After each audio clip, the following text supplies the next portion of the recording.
So thank you, Mary, for joining us. And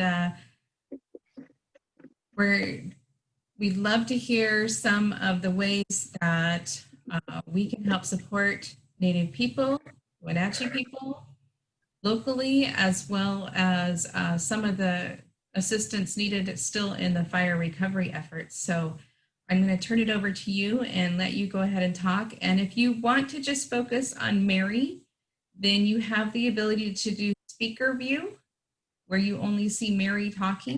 And then anybody else who's not talking, please mute yourself while she's talking, okay? Go ahead, Mary, thank you. Yeah, so I just wanted to say thank you for the opportunity to chat with everybody tonight. I know it's the middle of the week and it's dinner time, but yeah, I'm really thankful to have the opportunity to talk to you all about kind of what projects I've been working on this past year and how other people can help with that as well. So I'll just start out with a little introduction. So Tilhust, Ishti Kanchut. So hello, my name is Mary Bigwell Lewis. I'm a member of the Colville Confederated Tribe of the Wenatchee, Moses, and Eniat bands, and a descendant of the Blackfoot tribe. So I was born and raised here in Wenatchee, Washington, and I moved away for a little while, 2 years, to Portland, Oregon, but then ended up back here. We've lived here with my family. As I had mentioned earlier, I do have a son. He's turning 18, which, oh, yeah, that's a little scary to think about, but he's a good kid, and he's working on several projects as well that help honor the Wenatchee tribe. So I'm really excited that he's taking the opportunity to share his knowledge with kids his age and his groups that he's associated with. So a little bit about Wenatchee Wear is that it is an Indigenous for-profit business that myself and my husband launched in April of 2019. So our focus is to create awareness and empower Indigenous peoples through authentic threads. We design with a purpose.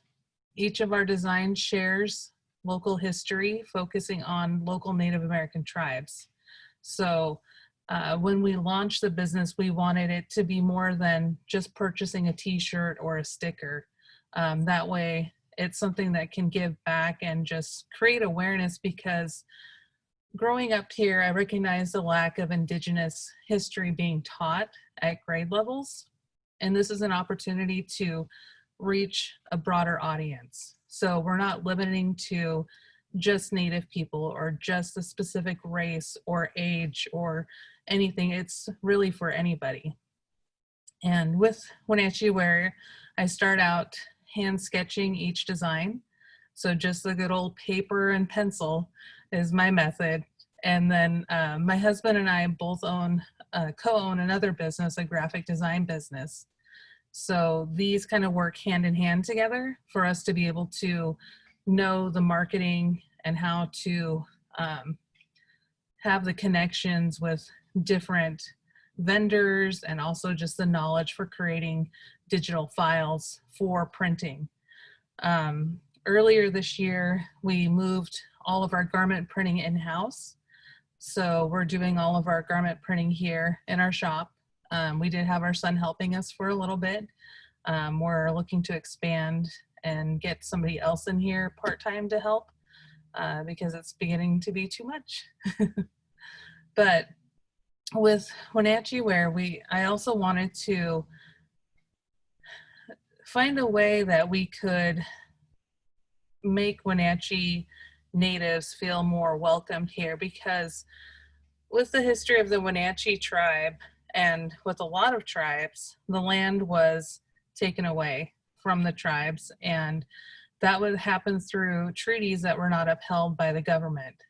So in 1855, one of the treaties was between the Wenatchee and the Yakima tribe, and it scoped out a piece of land for the Wenatchee Reservation that stretched from part of East Wenatchee all the way up through Lake Wenatchee. it was a giant reservation that was supposed to be given to the Wenatchee tribe. The Wenatchee tribe, that was kind of a given name by colonizers. The original name of the Wenatchee are the Pasquosa. And so I'll reference those throughout. So just forgive me if I go back and forth, but so they were going to be given the land, and unfortunately the land treaty was not upheld, and they were forced to move to the Colville Reservation and become under the governance of the Colville Reservation. So the Colville governs 11 other tribes that are non-federally recognized. When you're non-federally recognized, you're unable to have land, benefits, and things like that that were supposed to be given through the treaties. So there was a board that was formed in 1998 called the Wenatchee Advisory Board. So this consists of Wenatchee tribal members. Their main focus was to remedy the treaty that was not upheld, because when that treaty was not upheld, they lost their fishing and hunting rights along the Icicle River. So for 150 years, the Wenatchee tribe were not legally able to fish on their homelands. Many still would, but they were not supposed to. So they were able to go through court and basically had to create a timeline and facts for the court to see, and they were able to regain those fishing rights and hunting rights back in 2010. So that was a huge accomplishment for the Wenatchee Advisory Board, and that was kind of their main goal. Earlier this year, I was able to sit in on one of their board meetings to kind of discuss some things that I'm doing, as well as projects that my son's working on as well. And they handle a lot of different projects and things are presented. One of the main things I'm going to focus on here in the next year or so is to help them establish a nonprofit status. The reason for that is so that they can then have the control of the land back movement that I put together. So the land back movement is to be able to purchase a piece of land back for the Wenatchee tribe. That way we can have a piece of homelands. Now the Colville Reservation does own several plots of land throughout this area, but they're not developed. It would be nice if the state or the government would give a piece of land back, and we're still hopeful. I mean, maybe somebody will. When I launched the Wenatchee Land Back campaign, again, it's me, just me kind of saying, let's do it. I'm the type of person to just move forward and see something that the community can get involved with and help accomplish. So since we've launched, we've had nothing but positive feedback about Wenatchee Wear and just educating. So that's been really good to see. And my plan for when the land is obtained, because we're a ways from that.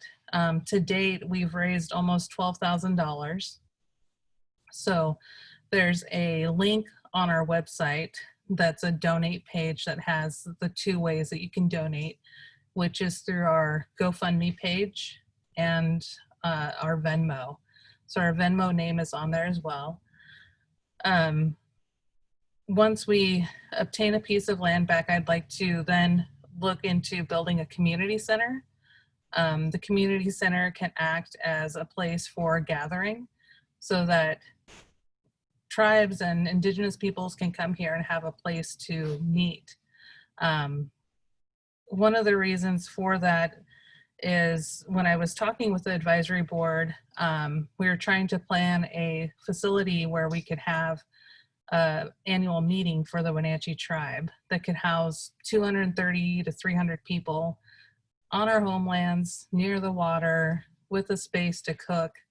And, you know, we can practice traditions, but there's not really one here that we can do that with.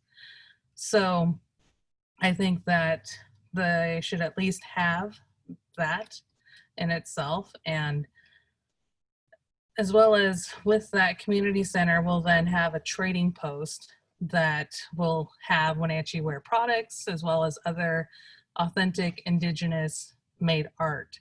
So right now here in Wenatchee, there's not really a central location that sells just authentic art. I've been able to meet amazing beadwork people, basket weavers, artists that paint, that perform, that will do dances, will educate through performing. So I see the community center being a place where, you know, we go to Hawaii, we want to go to a luau, we'll pay for that and see the performance. Well, this can be another way to educate people as well, where we can host events that people can come to. And throughout the process, I've been able to talk with a lot of people from local organizations, from like the City of Wenatchee, the Land Trust, the Wenatchee River Institute, places like that that have some things in motion already that we're then able to kind of collaborate with. So that's exciting to see kind of where that goes and what we can do here in the near future. So I'm trying not to jump around a whole lot because there's a lot to cover.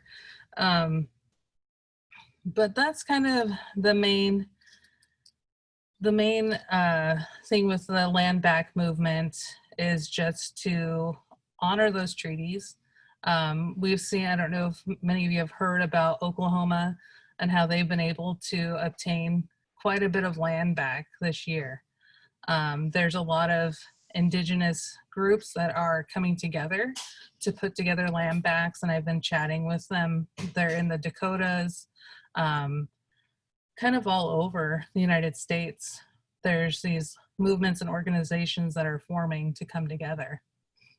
So as I move forward with this project, what I'm really looking for right now is a fiscal sponsor and like-minded people to kind of help move this forward, because I don't know anything about permits and anything like that. So I can be the person that will post and gather people and get that going. But, you know, we still have a lot of work ahead, and hopefully this will be become kind of sooner than later is what I'm hoping for, but we'll see how it goes. And I'm really appreciative of everybody that has donated since we've launched this, which was in August. So actually not that long ago. So we've actually done quite a bit. So much has happened since then. So, you know, this year has just been a crazy one. But I was a little worried with COVID hitting and us not being able to do pop-ups. But with the NCW Life magazine, they did this great episode with me and my uncle, Randy Lewis, that we talked about his books and his movies that he's done, as well as just Wenatchee Ware and kind of what he's doing. He's been really instrumental with partnering with the local museums and doing tours and educating people about the Wenatchee tribe and the land. And he's also partnering with the Chelan Douglas Land Trust to do educational pieces as well, where we'll go out and we'll talk about the land. And he's so full of knowledge. I love listening to him. And he's not my biological uncle. I just call him uncle. And it kind of fits because my husband's last name is Lewis, and so I hyphenated it. So people think we're related anyways, and we are. But he's a really great guy, and I met him once we launched Wenatchee Ware 2. And at the People's Marketplace last year, he actually came down and did a book reading and also did a little prayer and played his drums and things too. So that was really fun to see as well. I think that kind of touches on that topic. So we'll move on to the wildfire relief and talk about that. So When the wildfires started, it was September 6th. It was on a Sunday evening at like 9:45 at night. And I heard about it Monday morning and was just in shock about how many fires had started and how quickly they were burning with the winds that we were having. Um, so I started to put out a message that we needed to get help to these families because we didn't even know how many were going to be affected, what they'll need, but we do know that they needed the basics like toiletries, water, um, gas money, things that we don't even think about until crises like this happen. So we were able to collect 4 carloads of donations, which were non-perishable foods, water, um, snacks. We had apples, fruits, things like that donated.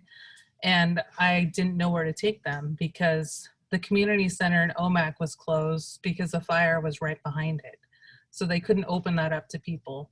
The casino, which has a ton of rooms up there in Omak, couldn't open up to let people in because the fire was literally right behind them on the hill. So I put out a word to a social media group that I'm on in Colville, and I was like, hey, where can we take these donations? Who's helping?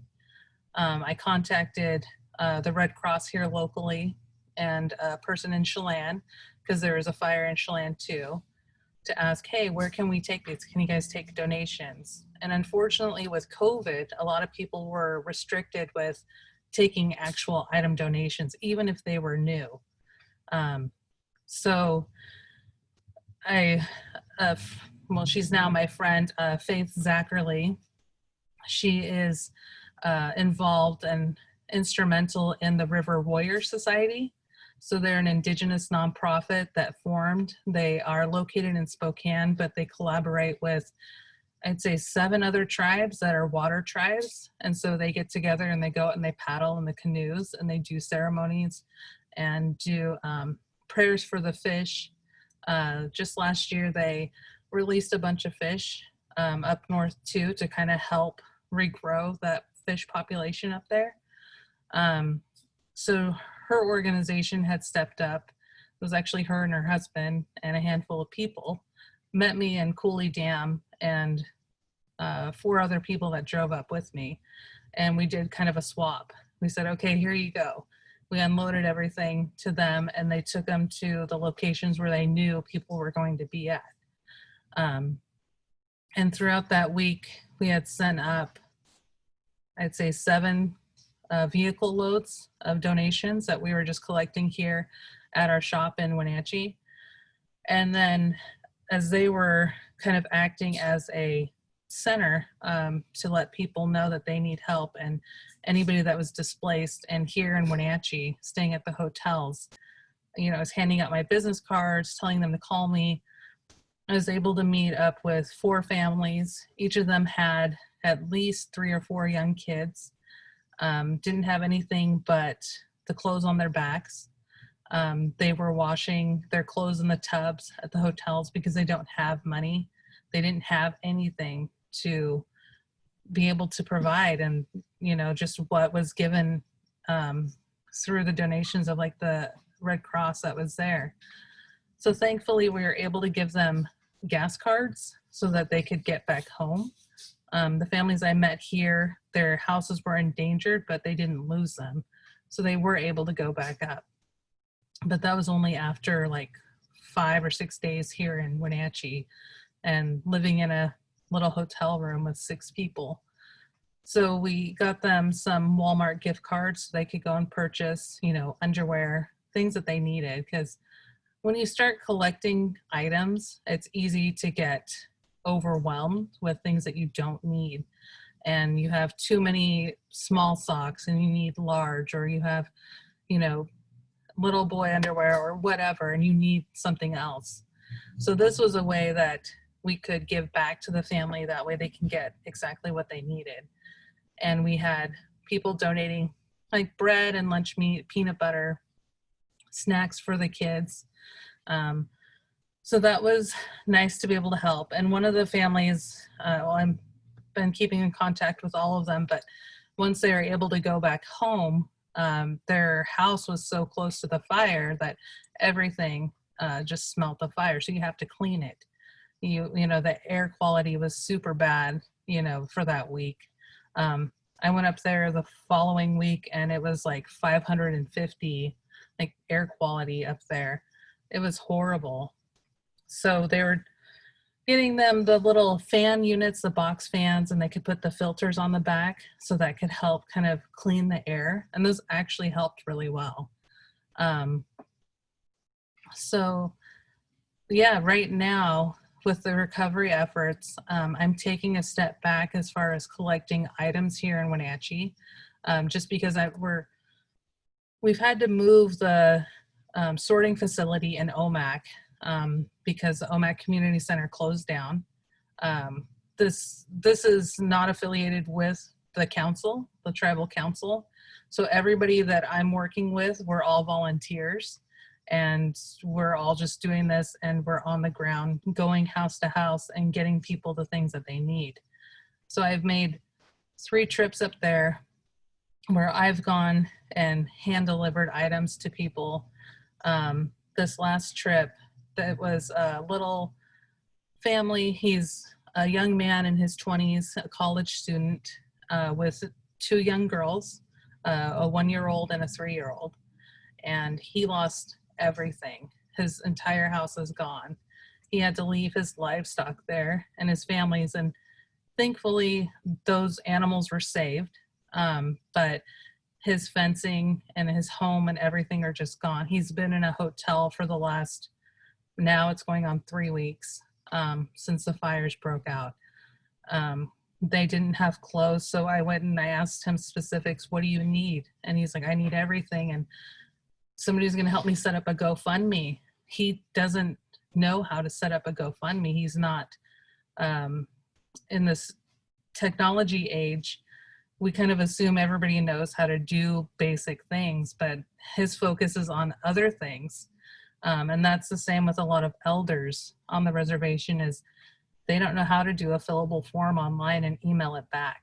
So the tribe's requesting that they fill out this form to get some assistance, and you have to be a tribal member.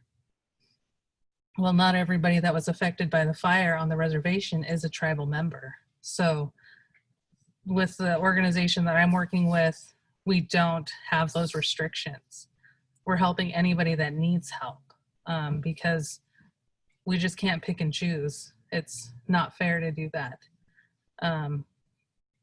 And yeah, so it's right now the focus is to get people into homes. A lot of these people, they have property.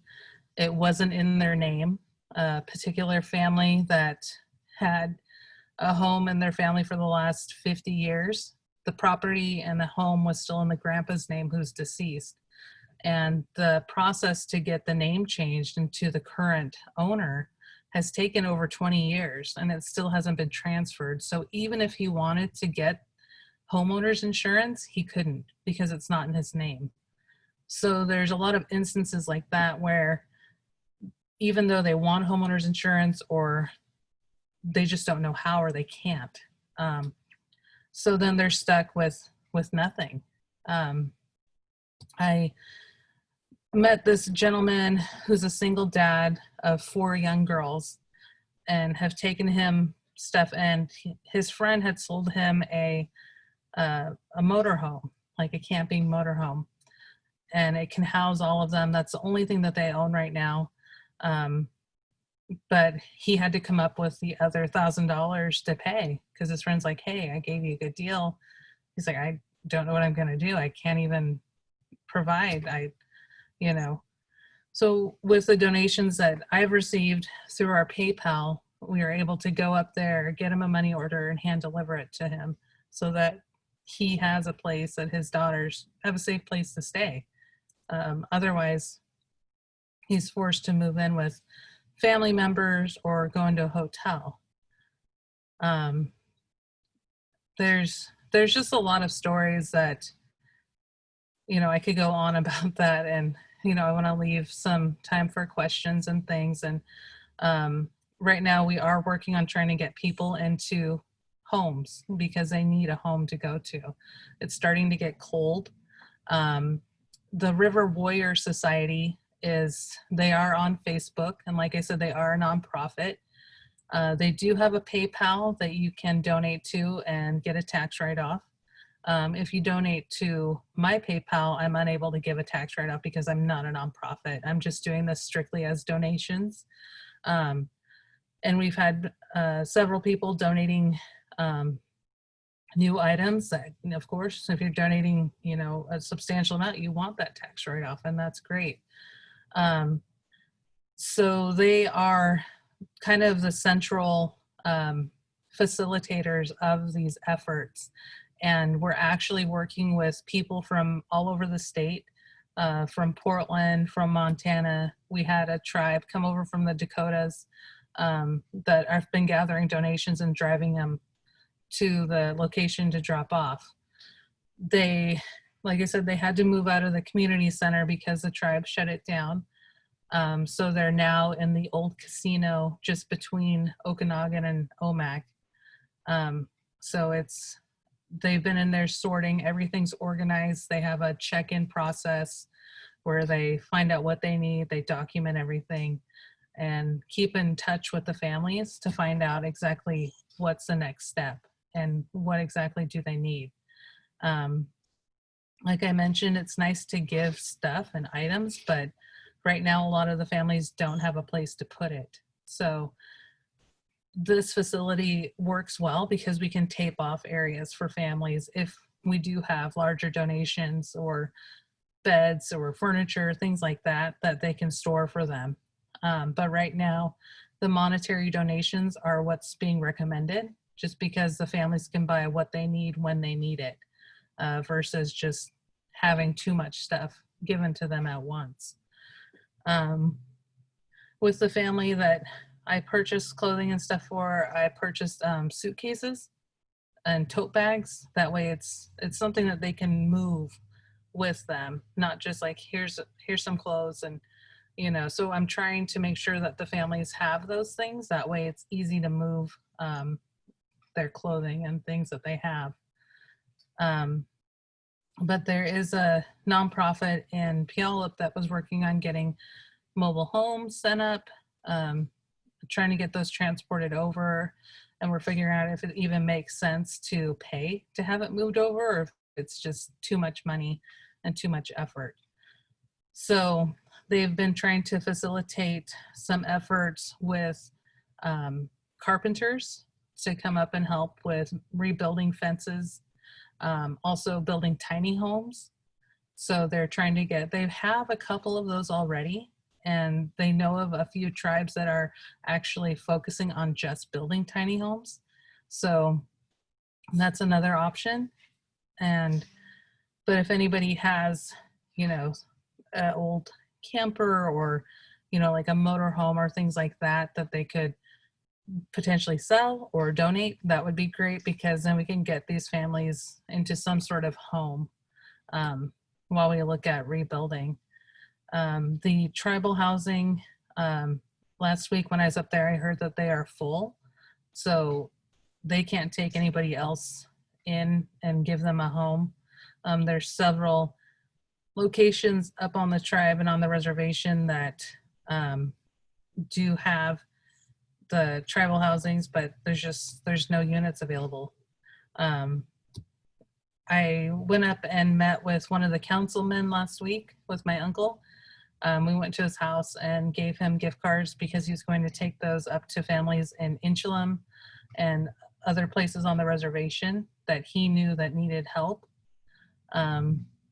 One of the biggest GoFundMes that's out there right now is for their elders, Elaine and Jimmy Timintois. So this is a brother and sister that they lost everything in the fires, and the Spokesman Review actually did this really good article about them and kind of their whole experience and how quickly the fire moved, and they didn't even have time to grab what they wanted to. They tried to go back. They ended up getting stuck and finding a safe place at a cemetery where they had to sit it out and wait until the fire passed because it was moving that quick. Elaine is both of them are really highly respected elders on the reservation that they've done a lot of helping others, but Jimmy had lost the majority of his livestock, his ranch. He lost a lot of his tools.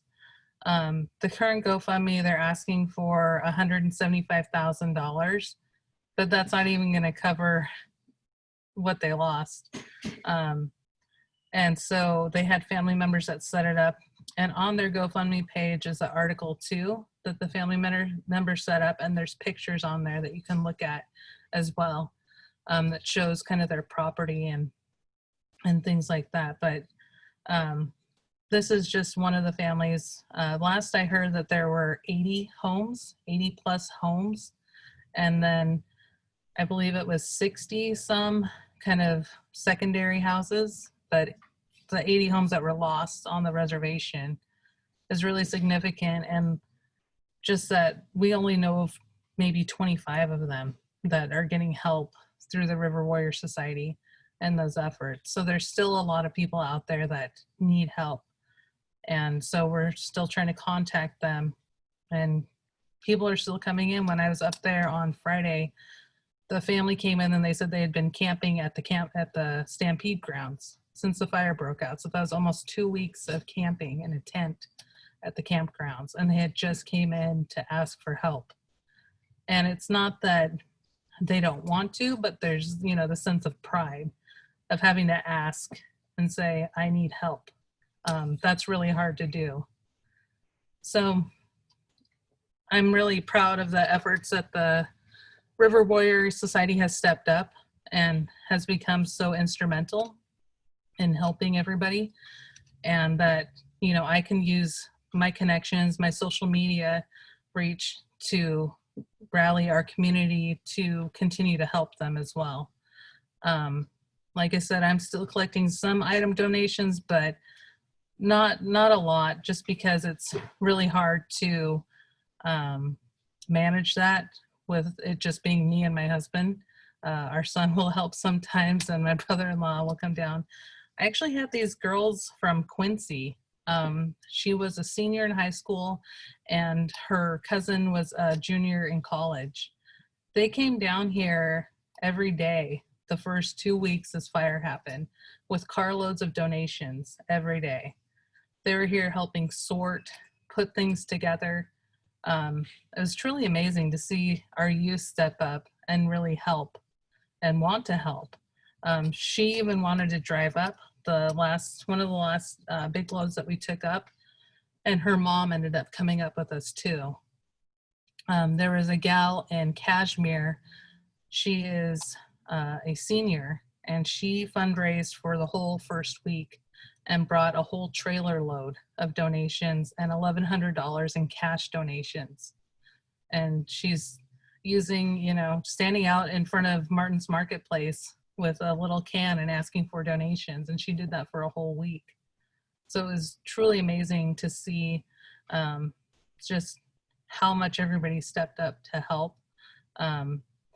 And we're far from being done with the recovery. It's still just beginning. This is going to take years to fully recover from. And now that we're moving into the winter months, it's, got me a little worried about the kids and everybody that doesn't have jackets. They don't have proper winter gear or clothes. So through the River Warrior Society too, if you go onto their Facebook page, they have a program that's set up that's called Beautiful Blessings. So it's called Beautiful Blessings rather than Adopt a Family. Adopting is kind of a word we try to stay away from in the Native American culture, because there's a lot of negativity and things towards that specific term with the boarding schools and the residential. I don't know, today was also Orange Day, Orange T-shirt Day. So we are supposed to wear an orange T-shirt in honor of the survivors and of the children that didn't survive the residential schools that were primarily in Canada. And that kind of began with the colonialism, and they were taking the kids from their homes, from their parents. My dad and my aunt and uncles were actually, there were 11 of them, and they were taken from their family, split up, sent to different houses, forced to cut their hair, stop speaking the language, don't dress that way, dress this way. You know, it was pretty tough, but yeah. So today, that's kind of September 30th is the day that we set to honor that. They don't know the exact number of kids that were killed through that residential schools. Is estimated to be about 6,000, but again, there's no true records of that. So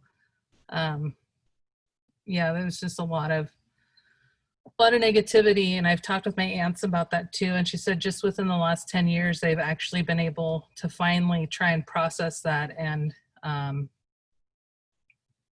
start recovering from it, because it wasn't something that we talk about. But yeah, so I guess we can leave it to questions for the next 15 minutes. Thank you, Mary. And just to clarify, Beautiful Blessings is where organizations or people can help direct families, correct? Yes, yeah. And so I'll put their email in here. So if you email the River Warrior Society as the main people that are coordinating that, so they'll pair organizations or people with families that they'll say, here's their sizes of clothes that they need and here's the specifics. So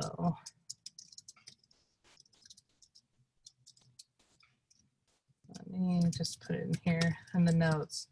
And so that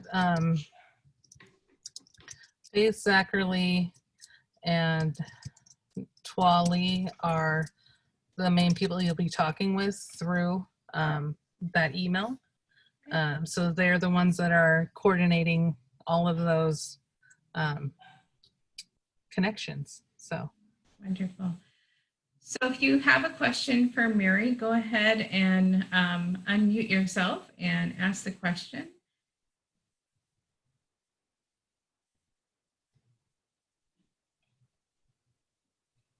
Really? No. I was going to say, okay, Deb, then Steve, then Kimbris. I don't know that I have a specific question. I'll just tell everybody who knows me, I have just sent Mary a private message with my email and phone number, because a lot of what she's talking about are challenges that we see in the clients that we serve, and the challenges that she's having getting supplies to people and coordinating efforts is an ongoing community challenge that we are trying to battle in North Central Washington. So I will offer my support and help. Well, I guess I do have one question. The first one is River Warrior Society an option for you to be a fiscal agent? Because that was one of the very first notes that I wrote on my note sheet. My agency is fiscal agent for 2 local coalitions that really don't need a full board and a full nonprofit, but they need somebody to accept money on their behalf. And so we do that for 2. And I'm curious if River Warrior could do that for you. And the last thing that you said just really pushed a button for me. My partner and I, within the last year, probably 6 months, because it was probably COVID lockdown movie watching, but we watched the movie called Indian Heart about the residential schools and the challenges up in Canada specifically. But it was the most heart-wrenching, most difficult movie for us to sit through, and I had no idea. until I watched that movie. And it basically was semi-documentary, but it was a fictional movie. And the challenge that the character had because of the trauma, the historical trauma as a child, just kills me. So thank you for reminding me to bring that back to my full attention, because it's not acceptable. Yeah. Yeah.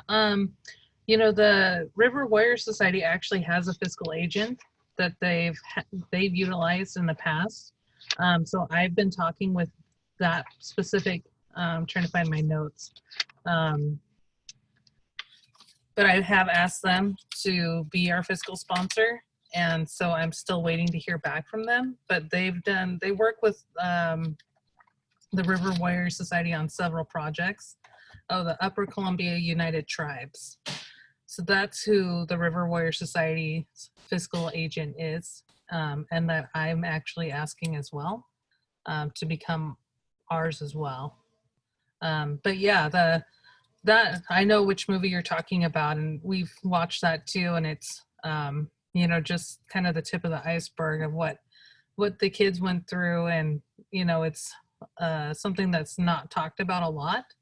I actually met another Wenatchee tribal member that drove down here from Cooley Dam to buy her son a sweatshirt for their family photos that she wanted to have. She wanted to have Wenatchee wear, and just the way that she worded it exactly how I speak about it is just, like, to have somebody else understand it is a whole new thing, rather than trying to explain like why it happened, or why parents are the way they were, because they didn't teach us traditions. They were told not to.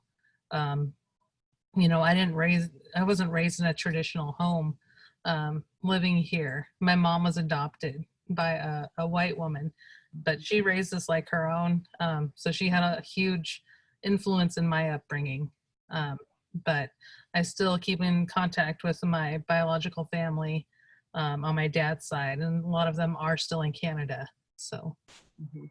And I just want to interject, so my friends from Cuff know, my first interaction with Mary was at the Women's March, and I was just walking beside her and a friend, and I heard her talking about just exactly what she just said about not growing up with being taught culture and the passion to bring that back to the Native people. And that just really struck a chord with me, and I've stalked her ever since. Steve, you had a question, and then Kimbrus. So Mary, we heard about the immediate need now for additional funds for the victims of the fires up north, and your plans for the acquisition of some property so that you can have basically a tribal center for the Wenatchee. What can we do besides give money? What are the kinds of things that we can do to help? I mean, are there changes in policies, changes in positions taken by local or state government? Are there things that we can just do individually to help? I mean, we're besides giving money, I'm just curious as to that. Well, your purchase of the mug helps too. So, because we do give a portion of our proceeds back into the Land Back movement. So we're dedicating part of that to give back. But also with legislative and things like that, I'm not super familiar with them, but I have had conversations with some government officials. And that's kind of out of my realm. But if there's anything that you're aware of that we could talk about, I'd be open to that as well. That way we can get, the thing is with the Colville Council, and it's a different jurisdiction and bureaucracy that they have. So that's where I think doing something outside of the Colville tribe is going to be beneficial, because we're not going to be confined by those restrictions.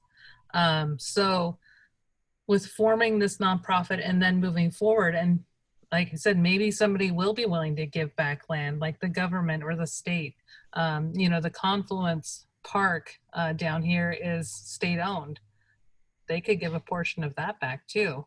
I've talked with some of the government officials about the Wenatchee Landing as well, just to kind of spark the interest and let them know, like, it's great that you're calling it the Wenatchee Landing, but don't appropriate it or misuse words just to say, hey, we're honoring.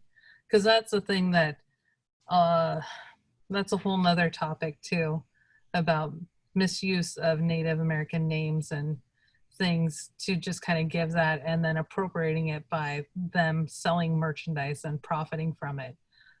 Whereas we run into things like Land O'Lakes and other companies, the Redskins, and that whole name change and things like that. So, but yeah, I'd definitely be willing to talk more about getting some government officials on board with making a positive change.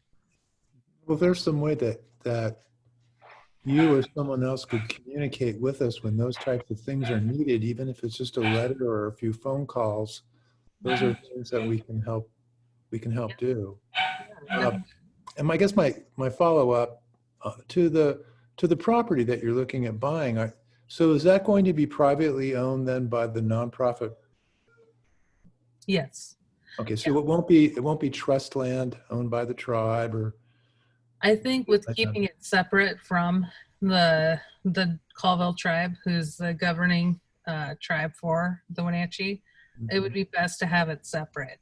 That way that, with the effort of getting the advisory board to become a nonprofit, or if we have a nonprofit that then can take the ownership of that, but work collaboratively with the land trust and be it the city of Wenatchee or city of Leavenworth, wherever the land's going to be. I haven't actually looked at land, but I know the general area of which it would be beneficial to have a piece of that. Right, thank you. Thank you. Yeah. Kimbers, you had a question? I can forfeit my time. That really kind of was where I was headed with the land back, where that was, if there was certain land. Have we explored BLM or forestry or any of those other entities that have that, and where that conversation currently is and where it's going and who's at the table? Those would be all questions that I have. Who's been contacted? Who's on the team, kind of thing. Yeah. Yeah, and I know that there's been discussions in the past about purchasing or getting some land back along the fish hatchery up in Leavenworth. But then it always comes back around to, well, what are you going to do with it? Like, are you going to build a casino? Is the pushback that I've heard. And, at that point, it doesn't matter what we end up doing with it. But my plans for it would not be to build a casino. I think that it'd be beneficial to have a community center that everybody can enjoy. Larry, you have a question? Mary, you are probably aware of the efforts and the momentum that's going on with respect to the Confluence area, combination of Audubon Society, City of Wenatchee, PUD, and so forth. Is that part of your thinking, or do you need to be tuned into that more? I actually had the opportunity to meet with Steve before he left the city of Wenatchee. So I haven't made it back around to discuss kind of who's taking the lead on that right now. But I would definitely love to hear more about how it's progressing. And I know that Randy is kind of staying in contact with some of the people. But yeah, I would definitely love to hear an update about how that is going. And Yeah, I want to tune you into a man named Bruce McCammon, okay. who is a leader in our Audubon organization, and he's a hydrologist who has been, I think, really the trailblazer in terms of getting something done about the Confluence area that's progressive and would really make a difference. So he's a guy who might be a really good contact for you with respect to that land. Yeah. Okay, so a different sort of thing. I heard you mention many times that people are staying in hotels temporarily.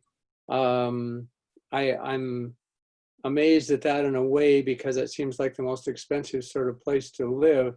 I'm wondering, is this being funded by these donations, or is the Colville Tribes picking up that tab, or how does that work? So the people that we have in the hotels that we're helping are paid through the River Warrior Society's donations that are being collected, as Okay. well as the Red Cross was helping families as well. So I'm not sure how involved the Red Cross is right now and what capacity they're giving back, because I kind of fell off their radar after, because we're not directing any of our funds to them. We want to make sure that it goes to the people on the ground that are helping and that can get it to the families directly. So I know that the River Warrior Society was paying that bill, and I'm not sure how much of it they're still paying, but I can ask that too. Thank you. Penny, did you have a question? I think that's going to be our last one, so we can. You're muted, Penny. So Larry covered what I wanted to okay. bring up. Did anybody else? One more question from anyone? Well, could we get Mary's email address so that we can contact her? Yeah.